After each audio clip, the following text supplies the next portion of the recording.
Il est question de parler développement, il est question de parler donc territoire. Depuis qu'on a décentralisé en République démocratique du Congo, nous allons essayer de faire l'état des lieux de cette décentralisation. Le développement doit provenir de la base, mais quel en est-il de territoire?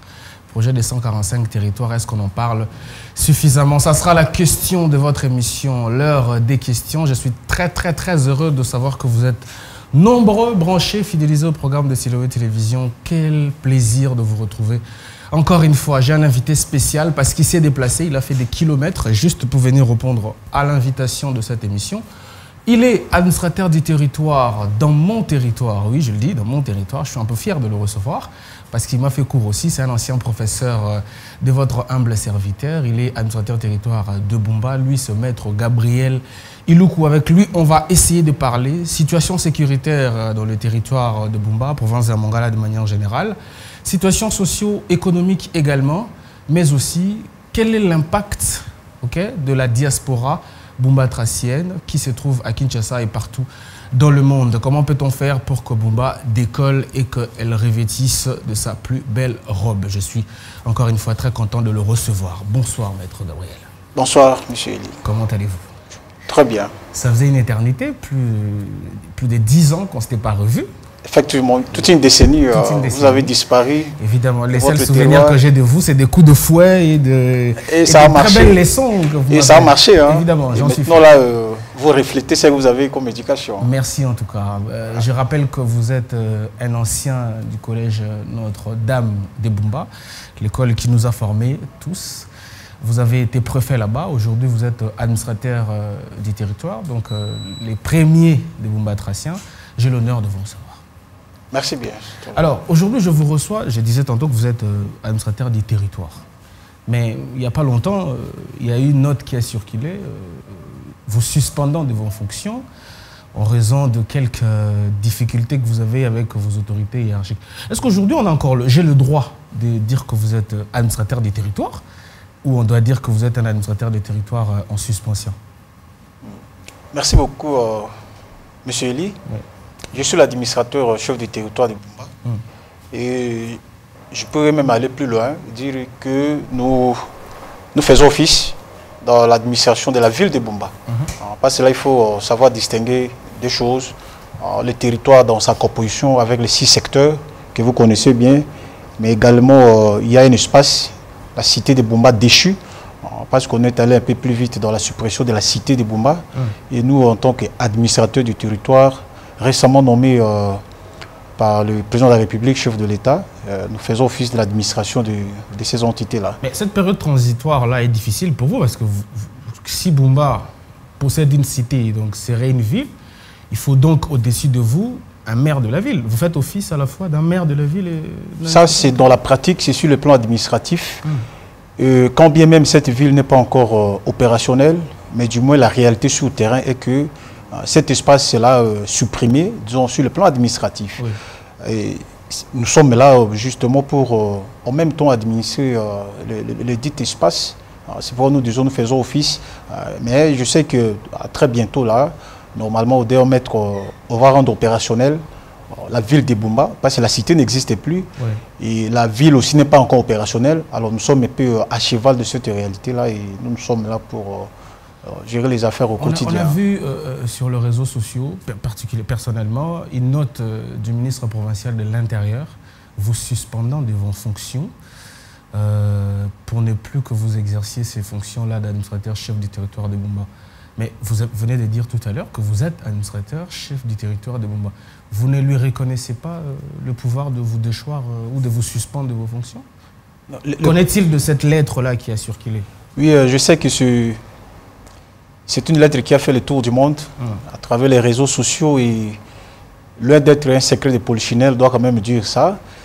Effectivement, j'ai été surpris par une lettre portant suspension de mes fonctions, mais cela n'enlève pas au moins ce statut-là d'être administrateur du territoire. Comment ça? Et parce que je suis là, j'ai été nommé... Vous pouvez décider en tant qu'administrateur du territoire pour le... C'est-à-dire je ne suis pas en état d'activité, parce qu'il y a des positions au niveau de l'administration publique. Je ne suis pas en état d'activité. Quand vous le dites en état de suspension, fallait-il parler de la suspension, ça aussi, parce que sur le plan administratif... Vous ne reconnaissez pas cette suspension? Bon, parler de la suspension, moi je dirais plutôt, c'est une situation, moi je dirais un peu ambiguë. On pouvait parler de la suspension parce qu'il y a une note qui parle de la suspension, mais également parler de la suspension, il y a quand même des critères à remplir. D'abord, on voit la qualité de l'autorité qui a pris cette décision-là. Le ministre de l'Intérieur ne peut pas? Le ministre provincial de l'Intérieur n'a pas qualité à suspendre un administrateur chef du territoire, à moins qu'on m'apporte des preuves contraires. Mais du moins, c'est le gouverneur, parce que nous représentons, nous au niveau du territoire, nous représentons l'État et la province. Le chef de l'État et le gouverneur de la province. Il revient maintenant à l'autorité provinciale, que le gouverneur de la province, de prendre cette mesure conservatoire et pour des raisons qui doivent être fondées à suspendre un administrateur du territoire. À moins que peut-être, s'il y avait délégation de pouvoir, c'est-à-dire si le gouverneur de la province donne instruction au ministre provincial, par exemple, de déposer l'acte. Et là, on doit quand même évoquer ça dans l'acte administratif portant suspension, par exemple, de l'administrateur du territoire. C'est ce qui n'est pas le cas avec moi. On a vu cette lettre et le gouverneur, depuis, n'a pas émis un avis à propos de cette lettre. Il n'a ni contredit, ni affirmé, donc, comme on dit, qui n'est dit mot consent. L'opinion doit constater que quoi? Que vous êtes suspendu ou que il y a plutôt un conflit d'autorité. Comment est-ce que l'opinion doit prendre ces malentendus-là entre vous et vos autorités hiérarchiques? Est-ce que le gouverneur ne consent-il pas à cette suspension? Qui ne dit mot consent, oui, ça sur lettre, mais du moins ce qui est là, c'est que tout ce qui s'est passé là, c'est en l'absence du gouverneur. Le gouverneur qui est en mission officielle ici à Kinshasa, et je crois tout s'est passé après lui. Et je ne sais pas aller tout vite, parce que je ne sais pas l'état de choc que subit peut-être... Vous n'avez pas discuté avec le gouverneur? Bientôt, là, je suis là pour le rencontrer. Si j'ai effectué ces déplacements, c'est pour plusieurs raisons. Je crois parmi les raisons, d'abord, c'est trouver ces réconforts d'abord moral. Parce que c'est un état de choc généralisé. Je crois personne, je dirais alors personne n'est d'accord avec cette mesure qui est tombée, alors qu'on ne vient que de commencer nos activités il y a juste 2 mois. Et vraiment, je vous rassure que personne, et alors personne n'est tombé d'accord à cette mesure qui n'a pas sa place actuellement. Et vu surtout certaines manœuvres vraiment qui ont été saluées par ma population, vraiment là, je répète ces mots, personne, et alors personne n'est d'accord par rapport à cette mesure-là, un peu précipité, venu tomber un peu trop tôt, et en l'absence même de mon autorité provinciale, qui est le gouverneur de la province, en mission officielle ici à Kinshasa. Aujourd'hui, on va d'ailleurs parler de la situation sécuritaire. La province est frappée par une insécurité qui n'existait pas avant. Il y a quasiment un banditisme urbain auprès de jeunes. Pas plus tard qu'il y a quelques semaines, on a assassiné à sang-froid comme ça des parents qui étaient à l'exercice de leurs fonctions. Il y a 3 ou 4 jours encore, à Lissala, un jeune homme venait de perdre la vie suite justement à ces genres de bavures sécuritaires. Et vous et le gouverneur, vous vous trouvez à Kinshasa pour régler, excusez-moi de le dire, mais pour régler vos différends. Maintenant, la population que vous laissez derrière vous, pourquoi vous la laissez orpheline? Auprès de qui doit-elle trouver le réconfort face à des problèmes socioculturels qui lui arrivent? Ce qui est vrai, c'est que, mon cher Eli, l'insécurité vécue ces derniers temps à Bumba, disons que ce sont des pratiques barbares, je dirais inhabituelles, dans notre territoire de Bumba. Et sur terrain, nous avons essayé aussi de nous mettre dans le travail. Nous avons vite compris que tous ces malfrats agissent sans intérêt matériel. Alors là, ça devait aussi une matière d'interpellation pour nous. Parce que sur le terrain, tous ces gardiens de nuit qui ont été sauvagement abattus, ce n'était pas pour prendre quelque chose. Ils n'ont rien volé. Ils n'ont rien volé, ils n'ont rien récupéré auprès de ces victimes, et on le fait quand même. Alors ça, c'est déjà un message. Alors nous avons essayé jusque-là de travailler avec les services de sécurité, malgré les conditions extrêmement difficiles dans lesquelles nous travaillons. Il y a quand même de présumés auteurs qui ont été mis aux arrêts. Et on va revenir en profondeur sur la question, mais moi je voulais quand même que vous répondiez à ma question. Votre présence à vous et celle du gouverneur à Kinshasa n'est pas une expression d'abandon de poste? Il y a toujours ce que nous disons la continuité des services publics de l'État. Moi, administrateur du territoire, en suspension, comme vous l'avez dit, quand bien même ça n'a pas sa place, mais il y a quand même de ceux qui doivent continuer le même service de l'État. Il y a les administrateurs du territoire assistants qui sont là, ils doivent continuer les services. Et c'est la même chose pour le gouverneur, qui est en mission. C'est une mission officielle ici à Kinshasa. Il y a le vice-gouverneur qui est là, il y a l'ensemble de l'équipe de l'exécutif provincial qui se trouve encore là, et je crois les choses évoluent quand même. Parce que c'est tout un phénomène, et normalement on doit quand même mettre ensemble les idées. C'est pourquoi notre présence, je dirais notre présence, nous, d'abord commençons par mon chef hiérarchique, le gouverneur de la province, et même moi je crois que nous n'aurons pas beaucoup de temps ici, si ce n'est que regagner au plus vite que possible nos différentes entités en vue de contenir un peu tout ce que nous sommes en train de vivre vraiment avec beaucoup de peine, surtout ce pratique barbare qui tente maintenant à élire domicile au niveau de la Mongala en général et même du territoire de Bumba en particulier. J'espère que quand vous allez rencontrer le gouverneur, même si peut-être que vous n'aurez pas le temps de revenir sur ce plateau, mais vous nous donnerez des nouvelles. Comme ça, on informera l'opinion qui nous suit si jamais vous serez rétabli de vos fonctions. Ou pas. Je dis encore que j'ai l'honneur de vous recevoir. Parlons un peu de cette situation d'insécurité.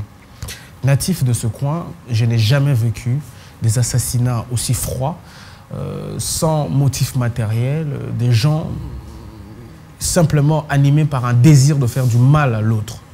Vous, en tant qu'autorité politico-administrative aujourd'hui à Bumba, vous qui vivez avec cette population, comment vous vous expliquez cette situation insécuritaire? Quel est le diagnostic que vous posez face à ces actes barbares? Merci. Il y a, en termes de diagnostic, parce que vous le dites bien, et c'est pour moi aussi un devoir de redevabilité. C'est un devoir moral et patriotique. À chaque fois, rencontrer sa population et s'exprimer. Et à chaque fois, rencontrer ses autorités hiérarchiques et dire un peu de quoi il s'agit.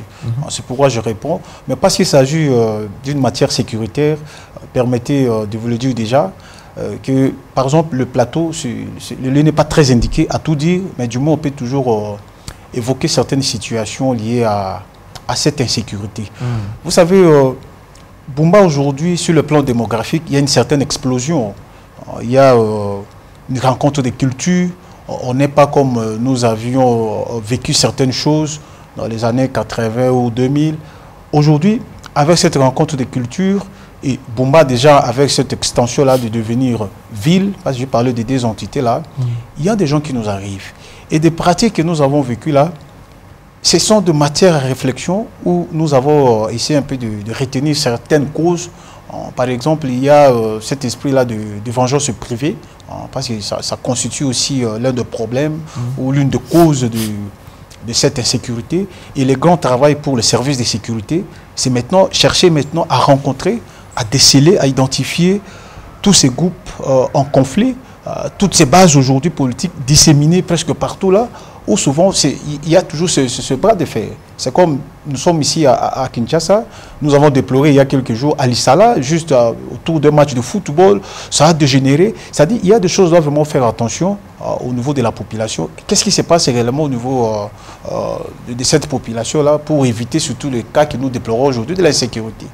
Je parlais même de vengeance privée, parce que ça aussi ça alourdit. Nous avons nos services qui travaillent à Bumba. Prenons par exemple les cas d'assassinat que vous avez déplorés là. Ce sont des services de gardiennage installés à Bumba, parce qu'il y a le rumeur qui laisse entendre qu'il y a des conflits d'intérêts, de gagner le marché à Bumba. Et il y a toujours des rivalités dans ce sens-là. Pas plus tard qu'il y a quelques mois, il y a eu un grand voleur qu'on a même réussi à abattre, disons, à tuer, c'est une justice populaire. Et il y a son groupe. Pas souvent, il y a toujours des réseaux criminels, il faut toujours identifier. Et paraît-il, c'est ce groupe-là qui est en train de venger, parce qu'il ne s'agit pas seulement d'abattre, mais également il y a ces phénomènes que nous déplorons, les phénomènes d'incendie des maisons en paille. On a des maisons en paille là. Oui, les maisons en paille, on les brûle, vous êtes à l'intérieur, c'est vrai, si vous sortez en criant, il y a le feu dans des aires tardives. Et ce sont des phénomènes que nous sommes en train de vivre et que nous condamnons avec toute cette énergie-là. Et nous sommes déjà à pied d'œuvre et à chercher comment mettre hors d'état de nuit tous ces malfaités qui posent vraiment toutes ces difficultés par rapport à cette paisible population appelée à vaquer dans ses occupations. Vous dites être en œuvre pour en finir. Ouais. Mais est-ce qu'aujourd'hui, les services de sécurité, de renseignement, de rétablissement de l'ordre à Bumba ont-ils les moyens d'en venir à bout à ces phénomènes qui naissent, excusez-moi de le dire, mais ça naît quand même sous votre barbe. Ouais. C'est-à-dire qu'on n'a pas connu ça datant, même si vous les justifiez par la démographie.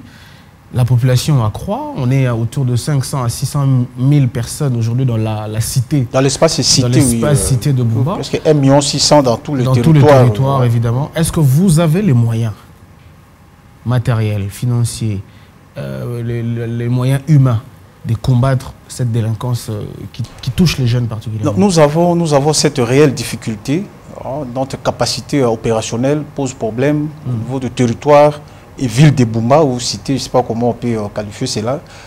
Est-ce que vous pouvez aujourd'hui imaginer, par exemple, à Bumba, que ces grands et prestigieux territoires manquent, par exemple, un véhicule d'intervention sécuritaire? Vous n'avez pas de véhicule d'intervention? Nous n'avons même pas un seul véhicule. Comment ça se passe alors? C'est ça maintenant le problème.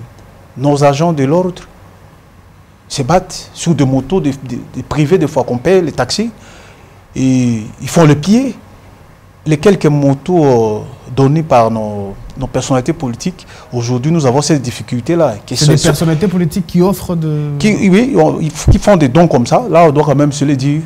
Il y a quelque chose quand même à dire merci à nos quelques personnalités politiques qui, par amour, avec leurs propres poches, ils nous donnent quand même ces motos-là. Mais malheureusement, même sur le terrain, ces motos-là sont détenues par les responsables des unités de sécurité pour peut-être leurs propres besoins.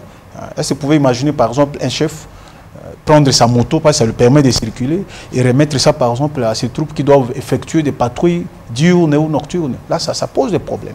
Mais du moins, ce que je vous dis là, c'est vrai, vérifiable. Et vous n'avez pas de contact avec les autorités hiérarchiques pour qui c'est une responsabilité d'équiper le service de sécurité? C'est ainsi que si nous sommes là, nous voyons au-delà même de cette mesure de suspension. C'est pour nous aussi, comme on le dit, faire d'une pierre deux coups. On vient là aussi pour rencontrer nos autorités, ceux-là qui nous ont donné le pouvoir, d'essayer un peu de mettre leurs mains sur la patte et des fois aussi essayer un peu de résorber un peu toutes ces difficultés-là que nous traversons, surtout sur le plan sécurité. Parce qu'il ne s'agit pas seulement de dire non, voilà l'insécurité, mais du moins on doit quand même donner des moyens conséquents pour permettre à ce que le service de sécurité puisse quand même, dans des conditions favorables, essayer de contenir cette insécurité-là au niveau de nos milieux. C'est ici que si nous sommes là. Donc aujourd'hui, chère autorité, on doit comprendre qu'aujourd'hui, la défaillance en termes de soutien matériel pose un problème sérieux pour contenir ces vagues d'insécurité qui naissent un peu de partout. Effectivement. Ça a commencé à Bumba, mais on ne sait pas exactement, parce que ce qui s'est passé à Bumba a été médiatisé. Mais des cas qui n'ont pas été médiatisés sont sans doute par dizaines, par centaines. Effectivement, nous avons des difficultés en termes de la mobilité sur le plan des transports. Et nous avons aussi toutes ces difficultés-là liées par exemple à la communication. Bon, c'est là où peut-être nous allons aussi essayer un peu de... Lié à la communication, comment ça? Lié à la communication parce que vous savez, avec cette explosion démographique, on ne sait pas imaginer par exemple le territoire de Bumba manquer un numéro vert pour permettre à toute la population, une fois en difficulté, de pouvoir dénoncer ou bien de pouvoir rapidement crier au secours. Là, ça pose problème. Aujourd'hui, même sur le plan des agents de l'ordre qui sont sur terrain, nous avons même des difficultés de ces appareils-là de communication, des Motorola par exemple. Ça pose problème. Est-ce que vous pouvez imaginer par exemple les troupes sur terrain manquer ne fût-ce que de Motorola de communication? Mais on a des réseaux de communication, des opérateurs téléphoniques là-bas. Vous ne prenez pas langue avec eux parce qu'ils ont aussi une forme de responsabilité sociale. Laissez-moi vous dire, monsieur. Aujourd'hui, à Bumba, il n'y a pas de numéro vert. On peut attaquer quelqu'un chez lui. Il ne sait pas comment. Effectivement. Vous savez, Kinshasa, c'est la capitale. Kinshasa, c'est là où on doit impulser toutes les grandes décisions. Je prends tous ces réseaux de communication, parler de Vodacom, RTL et tout ça là-bas. Au niveau du territoire, ils n'ont pas cette décision, par exemple, de mettre en place ces réseaux-là de communication donnés à l'État. C'est au niveau de Kinshasa. C'est pourquoi si nous sommes là, nous voyons au-delà même de cet État où on nous a poussé à... Qui va le faire? Vous n'avez pas de représentation du territoire de Bumba ici à Kinshasa, par exemple. Vous n'avez pas un bureau ici. On n'a pas un groupe de travail ici. Maintenant, là, nous devons recommencer à zéro. Nous devons mettre tout le monde au travail. Nous devons créer un réseau d'abord local, nous devons créer un réseau national. Pourquoi pas un réseau international au niveau de la diaspora? Parce que si tous les fils ressortissants de Bumba, qui se trouvent par exemple à Kinshasa, devaient être unis et mis au travail pour le développement de leur terroir. Moi, je pense que cette question de sécurité, ce sont des petits problèmes qu'on peut rapidement le balayer et revivre nos bonnes habitudes et d'antan. Comment vous comptez organiser ça? C'est-à-dire que tous les ressortissants se mettent au travail pour aider les territoires à résoudre ces problèmes. Comment vous comptez le faire? Je crois déjà... la façon de m'accueillir ici sur ce plateau, c'est déjà un message. Et en écoutant par exemple cette émission-là, un fils ou une fille du terroir qui nous écoute ne tardera pas à chercher comment, par exemple, se rencontrer autour d'un groupe. Il y a des groupes qui existent ici. Il y a le groupe là que je vois plus dans les réseaux sociaux, Bumba Liswa Mongala par exemple. Vous voyez ce qui se passe là? Donc ça fait la honte. C'est-à-dire, on ne sait pas être ensemble, on ne sait pas mettre ensemble de l'intelligence, on ne sait pas capitaliser ses énergies pour le développement, mais du moins on s'est réunis pour attaquer, pour injurier, pour critiquer.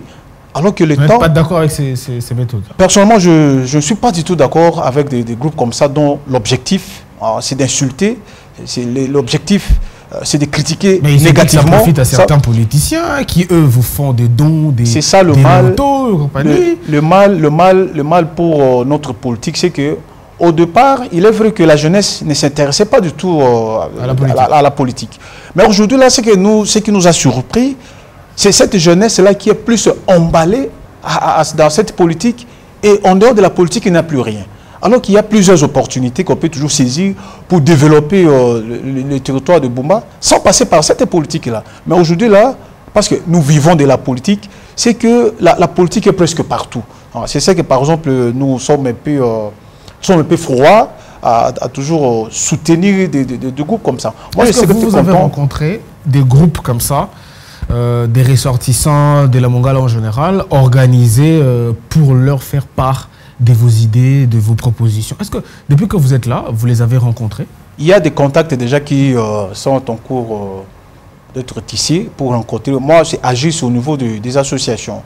Je déplorais, il y a des associations où les membres ne se rencontrent plus. Il y a quand même une association que nous avons laissée ici, la Ligue des anciens collégiens. Je crois qu'elle ne se réunit plus. Ah oui, ça fait très longtemps. Mais je suis très content, je crois que je vais rencontrer le responsable, le groupe là de Locolé, le club Locolé. Qui réunit les étudiants. Qui réunit quand même les étudiants. On va essayer un peu d'échanger. Et s'il y a lieu, même ceux-là qui ont créé le groupe Bumba Liswa Mongala, qu'on puisse se rencontrer, qu'on puisse s'échanger. Vous voulez rencontrer tout le monde? Je suis là pour les rencontrer. C'est-à-dire, mon séjour ici, je vais essayer un peu de capitaliser le jour, de façon qu'on se réunisse et qu'on essaie un peu d'échanger le fusil d'épaule. On ne sait pas toujours rester dans la politique. Il y a encore des opportunités que nous devons exploiter pour booster quand même le développement dans notre pays. En dehors même de cette politique. On ne refuse pas la politique parce que cette politique-là aujourd'hui dans notre pays, c'est quand même un coup de pouce. Mais nous devons quand même voir aussi autrement dans certains sens, dans certaines directions, pour le même fait qui est le développement. Parce que notre souci, c'est réussir. Notre souci, durant ce mandat, c'est réussir là où, par exemple, les prédécesseurs n'ont pas pu atteindre certains objectifs. Est-ce qu'aujourd'hui, par exemple, à Bumba, à Lissala, ou je ne sais pas moi, les jeunes sont vraiment animés par un sentiment d'intégrer les services de sécurité? Parce que le premier besoin de l'homme, c'est quand même d'être en sécurité, de pouvoir s'émouvoir tranquillement, de manger tranquillement. Est-ce que les jeunes intègrent les services de sécurité, ou vous avez les mêmes problèmes comme à Kinshasa, les sous-effectifs par exemple? Oui, nous avons, oui, ça aussi c'est une réalité. Moi je dirais que c'est presque général, le problème d'effectifs, trop maigre. Ça ne fait plus rêver d'être policier, d'être... Ça ne fait plus rêver actuellement parce qu'on voit les conditions du travail. Parce qu'il suffit aujourd'hui que les services de sécurité, prenons la police nationale congolaise, parce que c'est au niveau de la police où cette charge principale de bien protéger la population et leurs biens. Et pouvez-vous imaginer aujourd'hui, lorsque les conditions de travail ne sont pas réunies et que vous allez voir un autre jeune venir, moi je ne pense pas. C'est-à-dire qu'ils sont eux-mêmes un peu découragés. Et même s'il faut voir même ces éléments qui sont en train de travailler au niveau des sécurités, sur le plan du régime disciplinaire, il y a une défaillance terrible. C'est-à-dire... Un problème de formation. Voilà, problème de formation. C'est-à-dire, vous parlez même de la formation. Au niveau même du recrutement. C'est du volontariat. La qualité même de ces policiers, la qualité même de ces agents recrutés. Est-ce que réellement on a tenu compte de leur moralité au départ? Parce que là, on a comme les pressions. On a recruté n'importe qui. Et même sur le plan intellectuel, vous allez voir qu'il y a des problèmes. Et ils sont là. Et au finish, c'est la population qui est en train de payer cette facture de la tracerie. Parce qu'ils sont là pour leurs intérêts. Mais est-ce que cette population collabore avec vous? C'est là aussi un problème. Il y a un paquet de problèmes, apparemment. Vraiment, il y a beaucoup de problèmes. Vraiment, cher Elie, que du haut de ce plateau, je ne saurais tout dire. Mais du moins, en termes de collaboration, c'est là aussi il y a les problèmes.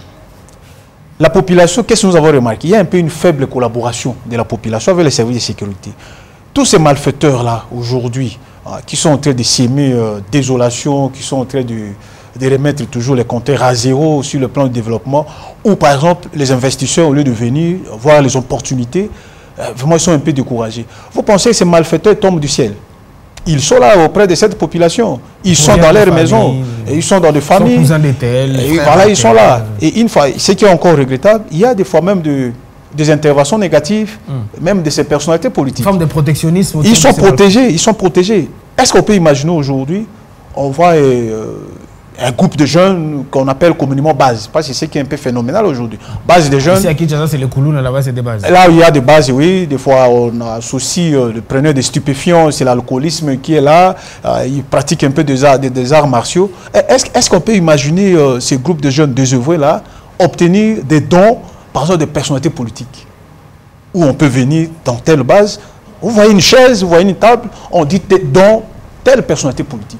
Et vous allez voir l'encouragement de... voilà, c'est ce que nous pouvons déplorer.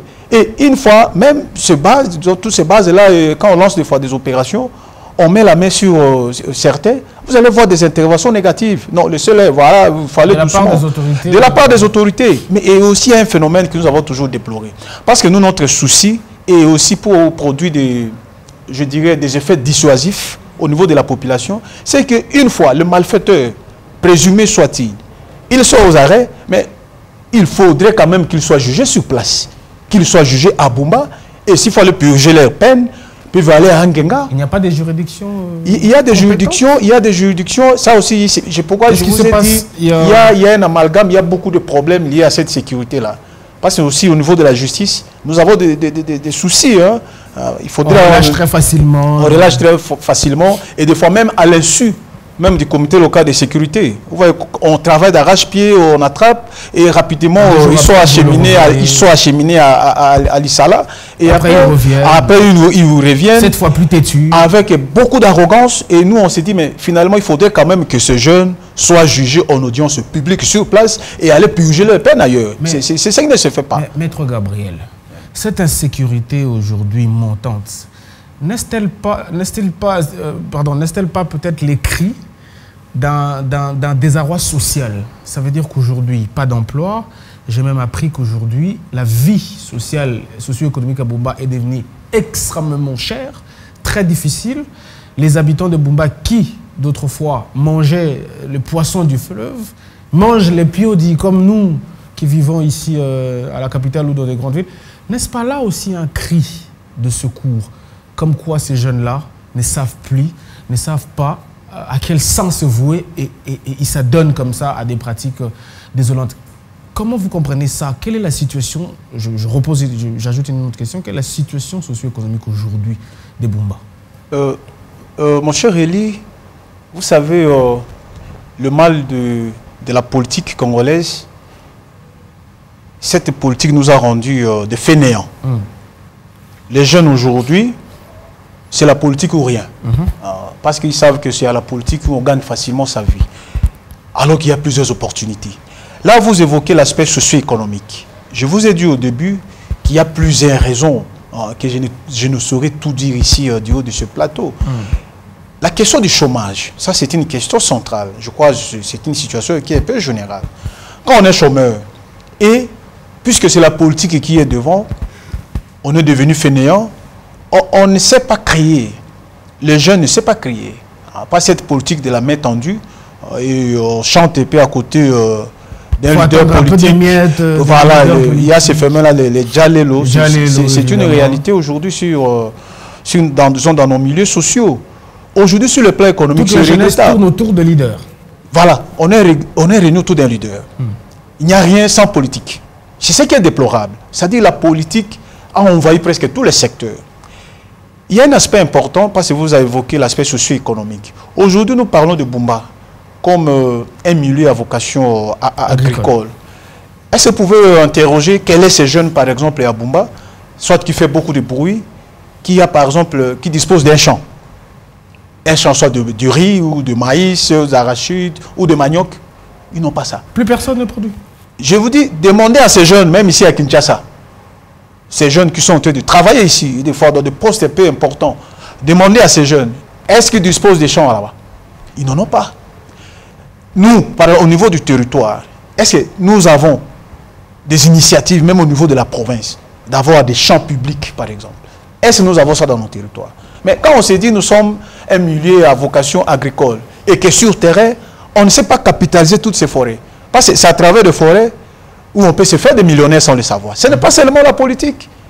Nous avons toutes les opportunités devant nous. Il y a nos espaces, il y a nos forêts, nous avons notre terre fertile. Mais ça, la responsabilité est aux politiques ou à ces jeunes-là qui... Parce que les politiques ne forcent personne non plus. C'est ces jeunes-là quand même qui les suivent par eux-mêmes. On est ici à Kinshasa, le ressortissant des Bumba, par milliers. Moi, je pense qu'il est temps, cher Elie, de ne pas toujours trop charger la politique. La politique joue sa part. Nos personnalités politiques sont en train de jouer leur part. Aujourd'hui, nous devons avoir quand même cette fierté-là, parce que nous, jeunes, sommes mis au travail. Vraiment, merci bien à la politique actuelle. Merci au chef de l'État qui a pensé au rajeunissement. Merci à son Excellence, le ministre de la fonction publique, Jean-Pierre Liaou, qui a pensé quand même rajeunir certaines choses. Mais nous, jeunes, aujourd'hui, nous devons quand même essayer un peu de saisir ces opportunités-là, non pas de travailler politiquement, mais voir là où on peut travailler, par exemple dans les secteurs économiques. Là. Nous, on ne sait pas attendre de la politique. C'est se mettre au travail, c'est se réunir, c'est constituer dans des associations, c'est créer par exemple des moyens d'investissement, c'est créer par exemple des actions caritatives pour ceux qui ont des moyens. Et le terrain est là, c'est pour tout le monde, c'est comme un grand stade. À seul, on ne sait pas. Maître, nous sommes vraiment en train de chuter parce qu'il nous reste très peu de temps. Mais aujourd'hui, par exemple, quelle est la situation socio-économique de Bumba? J'ai appris personnellement que la vie est devenue extrêmement difficile à Bumba. Quelles en sont les raisons, d'abord? Et quels en sont les responsables? C'est-à-dire, est-ce que c'est la communauté rurale, c'est la diaspora, et de manière ramassée, parce qu'on est arrivé à la fin, que peut-on faire pour aujourd'hui? Merci. Sur le plan économique, je dirais c'est déplorable. C'est vraiment malheureux. Lorsque, autrefois, Bumba Lipopomoké, comme on le disait, ces grands greniers agricoles, aujourd'hui, les gens dorment affamés, où il y a des cas de malnutrition. Là, ce sont des choses qu'on n'a jamais vécues. Et tout ça parce que, je l'ai dit, tout le monde est devenu fainéant. Tout le monde court derrière la politique. La politique est devenue aujourd'hui très chargée. Donc on ne produit plus à Bumba. On ne produit presque pas. Le villageois, très découragé, il n'y a pas de route. Ça, c'est un aspect important. Parce qu'une fois nous avons des routes, je crois que ça va essayer acheminer les produits. Et là, vous allez voir quand même, les gens vont se remettre au travail. Mais quand il n'y a pas de route, et le villageois qui leur dit, mais je dois faire ces champs pour gagner quoi? Ça aussi, ça devient donc le village, pardon, c'est vide alors. C'est vide. Tout le monde préfère venir au centre-ville. Tout le monde aujourd'hui, vous savez, Bumba aujourd'hui, quand je vous dis, avec une population de 1,6 million, nous sommes à Bumba. Alors qu'autrefois, ce n'était pas comme ça dans l'ensemble du territoire. Et dans Bumba Centre, plus de 300 400 000. Là, ce n'est pas facile. Et tout ce monde-là, ils fouillent les villages parce qu'ils sont découragés. Ça aussi, c'est un aspect important. Ce qui est encore malheureux, cher Elie, est-ce qu'on pouvait imaginer aujourd'hui vos poulets de Kinshasa venus de l'étranger ou vos vifs frères là que vous appelez les piodis, soit aujourd'hui à la base de l'alimentation, par exemple, à Bumba. Et pourtant, nous avons notre fleuve, nous avons nos poissons, et on ne sait pas se remettre, par exemple, à la pisciculture. Oui, les Thomson, vous savez, ce sont les Thomson, là où les poulets, là, qui aujourd'hui essaient quand même d'aider, de contribuer, je dirais, vraiment à un pourcentage. Non, quand je dis tout le monde est devenu fainéant, tous ces aspects-là, il y a l'agriculture, on ne s'adonne pas, la pêche. Parce qu'en contrepartie de la pêche, il y a toujours des périodes on pouvait par exemple se lancer à la pisciculture, par exemple. Oui, mais vous allez me dire, la diaspora, par exemple. Mais nous avons des jeunes qui ont étudié ça ici. Nous avons des jeunes, ils étudient. Là aussi, c'est un aspect. Moi, je vous ai dit, il y a beaucoup de paramètres. Tous ces jeunes-là, qui viennent, par exemple, dans des grandes villes pour étudier, est-ce que réellement, ils investissent leurs intelligences pour le développement de leur territoire? Moi, je ne pense pas. Là encore, nous déplorons cette fuite de cerveau. Ça, c'est ce qui est un peu grave. Et ce n'est pas seulement à Kinshasa, même au niveau de la diaspora. Non, Bumba a fait quand même de grands dignitaires dans presque tous les domaines. Mais ils ne savent pas comment revenir dans leur terroir pour investir. Aujourd'hui, là, sur le plan socio-économique, nous connaissons un recul trop fort. Mais les projets de 145 territoires, vous n'avez pas été contacté parce qu'on va injecter 10 millions dans chaque territoire. Qu'en-est-il Ces projets-là ont connu un retard. Vraiment, couplez ça à votre dernier mot. Parce que oui, le projet a connu un retard, mais du moins, nous sommes à pied d'œuvre. Il y a des écoles qui sont en voie de construction. Il y a déjà des experts. Ça va soulager la population? Ça va soulager tant soit peu, mais nous devons quand même voir clair. L'élaboration même de ce projet-là pose problème. Parce que nous, à Bumba, ce sont les routes. Mais tout ce qu'on a envoyé là, on doit faire construction de forages. C'est pas le avec besoin. tout. Non, ils devons toujours catégoriser des besoins. Les besoins prioritaires. Qu'est-ce qui est quand même à la on doit quand même mettre par devant tout. Ça veut dire pour booster quand même cette économie-là. Il y a un aspect dans ce projet-là, la population n'a pas été consultée. La population n'a pas été consultée. Tout est élaboré ici à partir de Kinshasa. Même la diaspora. Je ne pense pas, à moins qu'ils viennent. Parce que c'est un devoir de redevabilité. Sur base de quoi ils ont adopté, par exemple, ce qu'il faut faire dans le programme volontariste des chefs de l'État pour développer cette population rurale. Tout est arrêté ici au niveau de Kinshasa. On n'a pas tenu compte des priorités, par exemple, à la base. Parce qu'on avait tenu compte de ça, ce sont les routes. Votre dernier mot, maître. Mon dernier mot. Qu'est-ce que vous diriez à cette population que vous administrez aujourd'hui à Bumba? Tout ce que je peux dire. À tous les jeunes qui se trouvent à Kinshasa et ailleurs. À la population, à tous les ressortissants d'ici ou d'ailleurs, même la diaspora, on ne sent pas du tout l'impact dans tout ce qu'eux ont appris au niveau du Bumba. Ils doivent se constituer à des associations. Ils doivent apporter des investisseurs. Ils doivent amener des actions caritatives pour tirer de ce gouffre leur territoire. Parce qu'on n'a que ce territoire de Bumba qui se constitue à notre milieu natal. Il n'y a pas d'autre. Alors, point n'est besoin aujourd'hui de trop surcharger la politique. Aujourd'hui, moi, ça me fait mal lorsque je dis non, voilà, le gouverneur ne fait rien, tel ne fait rien. Mais vous, quand vous criez que non, tel ne fait rien, mais votre part de responsabilité. Alors, nous devons nous constituer à des associations, nous devons mettre ensemble nos idées, nos intelligences, afin un peu de voir un peu l'aspect économique. Parce que déjà, quand on essaie un peu de trouver des solutions sur le plan économique, c'est aussi une façon de prévenir certains risques sécuritaires. Évidemment.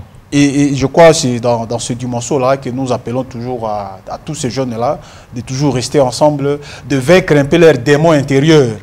La division, la haine, la jalousie, de guerre là inutile, se mettre ensemble et voir dans la même direction. Parce que ce qui est grave pour nous au niveau de la Mongala et à Bumba, on ne sait pas voir tous dans une même direction. On est là toujours pour se monter des biceps, non, voilà, moi je suis plus que tel, et vous voyez quelqu'un venir dans telle action, vous venez aussi là-bas, non pas pour créer un peu, on peut dire quoi là, pour essayer un peu d'accompagner, mais du moins c'est pour créer un bras de fer, toujours pour décourager. Voilà, il y a toujours de tractations comme ça, et tout c'est la politique. C'est-à-dire pour moi, le plus grand danger aujourd'hui, c'est la politique. Vraiment, c'était un appel à tous les jeunes de ne pas mettre un peu à côté toujours la politique, voir un peu nos forêts, qu'est-ce qu'il faut faire, je dois avoir un champ, je dois élever, je dois faire un peu la pisciculture, je dois un peu me donner dans certaines activités. Il n'y a pas que la politique où on doit tout ramener pour trouver des solutions à nos différents problèmes. Il n'y a pas que la politique pour trouver des solutions aux problèmes, aux vrais problèmes. Cette émission est terminée.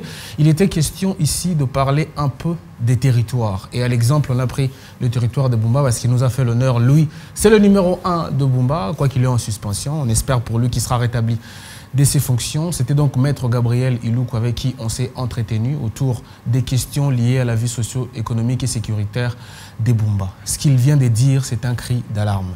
Ce qu'il vient de dire, c'est un cri de secours. Donc, aux personnes responsables et aux personnes habilitées de prendre ces propos et en faire des actions concrètes. Vous qui voulez passer aussi, parce que désormais, on va parler vraiment de territoire, on va parler de la base, le développement doit provenir de là-bas. Le plateau est là, nous ne mordons personne, surtout quand il s'agit des officiels. C'est toujours important parce que avoir l'information auprès de la personne habilitée est nécessaire parce que notre rôle, c'est d'informer la communauté. C'en est fini pour moi. Restez branchés au programme de Siloé Télévision. Je vous retrouve très prochainement avec un autre invité, mais les plaisirs restent les mêmes. Que Dieu nous bénisse. Merci.